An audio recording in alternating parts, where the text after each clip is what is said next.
Samantala, naglabas ng pahayag ang Ministry of Basic, Higher and Technical Education BARM kaugnay sa pagkalat ng anilay confidential na audit document na naglalaman ng mga impormasyon hinggil sa ginagawang investigasyon ng Commission on Audit sa Ministry. Nauna nang lumabas ang ulat at dokumento online hinggil sa isinasagawang investigasyon ng COA sa mahigit 2 billion pesos transaction ng MBHTE. Ang News Now sa report.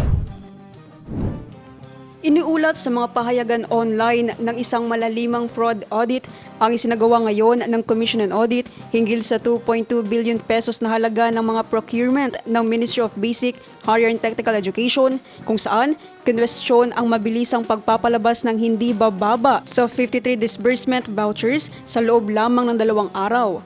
Batay umano sa mga natuklasan ng COA, nailabas ang pondo para sa mga aklat na nagkakahalaga ng 1.77 billion pesos at para sa mga learner at teachers kits na nagkakahalaga ng 449.23 million pesos sa kabila ng kakulangan sa mga pangunahing dokumento. Sa halip din daw na sumunod sa kumpletong procurement records, umasa lamang umano ang ahensya sa mga internal certification upang maaprubahan ang mga transaksyon. Binigyang diin din sa audit ang 1.95 billion pesos na halaga ng mga kontratang kinakitaan ng iba't ibang depekto at anomalya.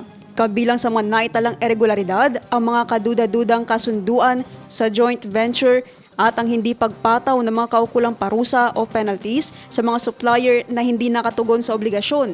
Ayon sa inilabas na pahayag ng MBHTE, kinwestiyon at naghayag ng pag-alala ang ministry sa anilay hindi otorisadong pagkalat ng dokumentong may markang strictly confidential for comments purposes only na bahagi umano ng pagpapatuloy na audit process ng Commission on Audit. Ang naturang dokumento ayon sa pahayag ay paunang bersyon pa lamang umano at ginagamit para sa internal na pagsusuri, paglilinaw at pagtiyak ng due process ayon sa ministry. Giit ng MBHTE, hindi nararapat ang paglabas nito sa publiko nang walang sapat na konteksto at bago matapos ang audit dahil nilalabag umano nito ang mga patakaran sa pagiging confidential sa mga proseso ng pamahalaan.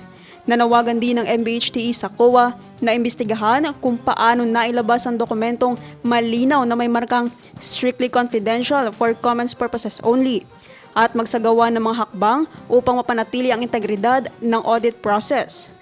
Naphtali Velarde, iMinds, Philippines.